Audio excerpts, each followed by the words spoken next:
So as Catholics, we hear the Bible at Mass all the time, but it's important to read it yourself to know the full reading in context with the entire book that it's coming from, as opposed to just the little bit that we get during Mass.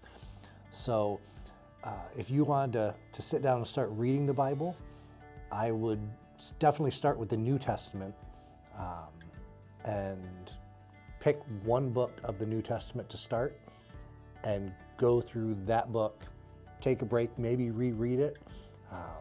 Don't try and just read through the whole Bible, because if you start with Genesis and just try and read through the whole thing, you'll get to Leviticus or Numbers, and then it just starts, it's such a different style that it's hard to just sit and read through. It's not meant to be a book. It's meant to be a collection of books. So you have to look at each individual book of the Bible as a separate piece. So you could read Genesis, and then you could read, Judges. You could read the book of Job. You could go and read some of the letters, but each one is written in a different style and has a different message that all fits together. But even if you're looking at the books of the Old Testament, you still need to look at it through the lens of Jesus. So this book was written before he was born, but it still points to him. So we can see, especially in the book of Isaiah, all the prophecies that point right to Jesus.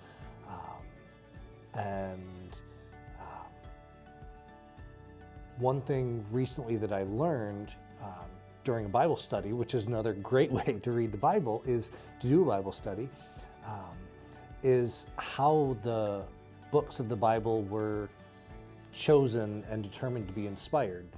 And they had to meet certain criteria, such as they had to be authorized by an apostle, so either directly by an apostle or someone that was close with the apostle. It had to be in line with the apostolic traditions that were passed down, and it had to be used as part of the early Mass. And as long as it met those criteria, it was considered inspired and included. So that's how the New Testament was chosen. And then the Old Testament, of course, was from the Septuagint, which was the Hebrew scriptures that Jesus used at the time. So that's where we get the whole 73-book Bible. And I mentioned going to a Bible study. The Bible isn't necessarily meant to be something just for you. It's meant for all Christians. So if we can sit down together and read it with a group and kind of talk about, what it means to us and what we could take from it, it helps us to really digest that information and to understand the Bible, the Word, through the people around us, through the world around us, and how it relates to everything. The most important thing about reading the Bible is to not give up. Some parts are definitely more challenging to read than others, but if you read consistently and don't try and just like plow through the whole thing, read with intent and purpose when you're reading it. Like I said, choose one book and read that book in its fullness, and then move to the next one. Don't just try and say, I'm going to get through the whole thing. If you find